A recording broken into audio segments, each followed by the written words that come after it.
So I am doing an experiment.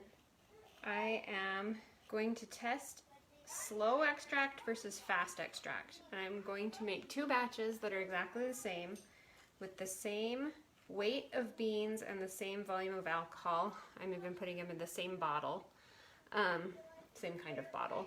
These are my 2 bottles. And I'm gonna see how different they are. So here's my experiment. I am going to make 2 batches of extract that are exactly the same, except for one batch I'm scraping the beans and heating it in a sous vide. And the other one, I'm not gonna do that. I'm gonna put the beans in whole and not heat it at all. So it'll be interesting to see. I'll be able to compare the 2 and see how much it really helps to do the heating and splitting and scraping ahead of time, and how much heating, how much difference it makes, if it really speeds up the process or if it doesn't make a huge difference. So I'm just scraping this first batch. This is my experiment batch of seeing if I can speed up the process by scraping all of the beans, and then I'm going to heat it in a sous vide for I don't know how long. So I'm going to heat it at 130 degrees because that is well below the boiling point of alcohol, and I don't want to risk any boiling or drama in that way. So that's what I'm working on. Hey everybody, so we are going to test the vanilla pudding that I made with the 2 heated vanilla extract samples. And my husband's gonna help me. I talked him into it. So I'll just show you the bottles first. This is our cold sample. It has whole beans, and I did not heat that one. All of these are about double fold.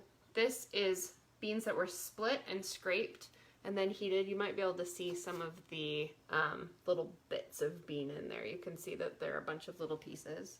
And then we also have the whole that was heated. They were whole beans put in and heated. The 2 heated samples were warmed at 130 degrees Fahrenheit for 48 hours. And then I took them out and let them sit. They did lose some alcohol.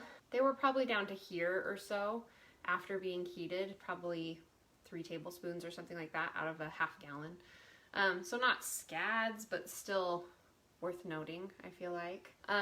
So this is whole that was heated. All of them are double fold, so just keep that in mind, double fold extract. So I made 2 batches of pudding with the 2 heated extracts. We are not going to test the cold one because it's not ready. There's no way. So we're gonna taste them and see what we think. We have water. Both of us took sensory evaluation of food in college. So when I was making this pudding, I made a huge batch of pudding and I weighed out the butter and vanilla extract in a little separate dish, and we added it to the finished pudding. So I cooked all the pudding mixture together, and then we added split it evenly, and then added the vanilla to the 2 batches. So we have water to drink to cleanse the palate between each one. And we did double blind. So I measured out the vanilla and put a marker on which was which, like a separate marker. So one I put a black label on, one I put a white label on. And then he added it to the pudding and changed the markers on his own list. I have a note to myself. Yeah, so he made a note of which was which of my code he put into which one. So we'll be able to figure it out, but it will be totally blind. So I will test this one that's on the right.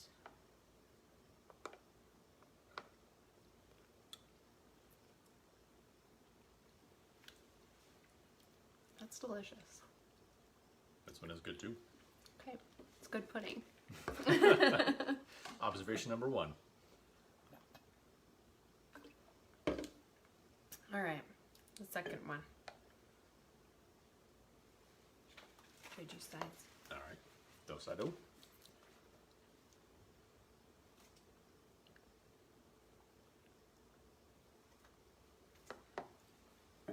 I feel like they both have really good vanilla flavor. The sweetness is still lingering. So this pudding recipe has, for every 2 cups of, there's quite a bit of sugar. It's a pretty sugary recipe. I did 8 cups of milk with 2 cups of sugar, and then cornstarch. Ready? I feel like the one on the right's a little more vanilla-y. A little more vanilla-y. Yeah. I was actually thinking the opposite. So, But there we'll you go. see.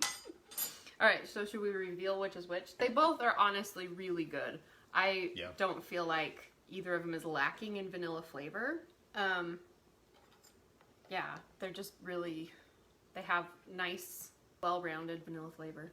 Okay, so. Yeah, I don't think there's a very significant not a huge difference. All between right, the two. so this one is number 487. What's 487? I'll have to go grab my Let's go get the notes. Number 487 is the black one. Okay, so black is whole beans that were not heated. I can move this. So the pudding on the left was the whole beans that were heated for 48 hours, and it's double fold extract. All of them are double fold. And then this is the split and scraped that were heated for 48 hours at 130 degrees. I thought both of them were really good. I couldn't really tell them apart.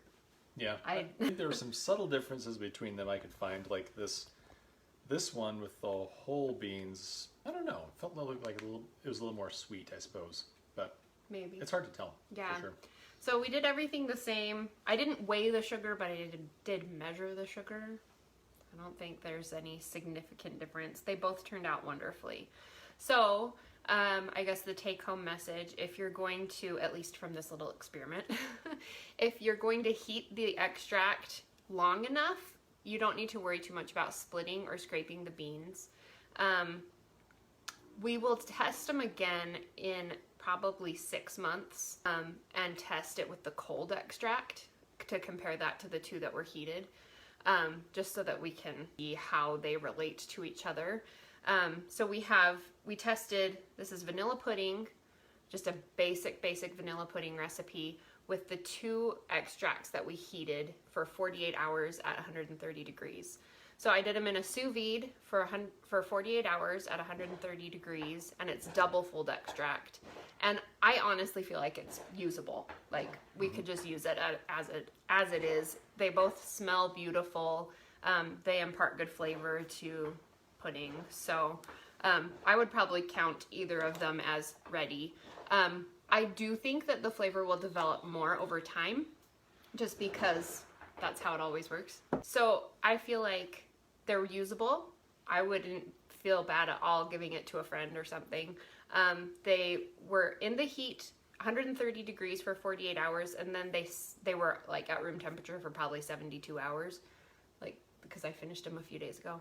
I just never have time to make the pudding. So how did I sous vide them? I have a sous vide machine that goes onto a pot of water, circulates the water at that specific temperature. It's a very exact temperature. It was a large canner. Yeah, I used a water bath Filled it up. canner.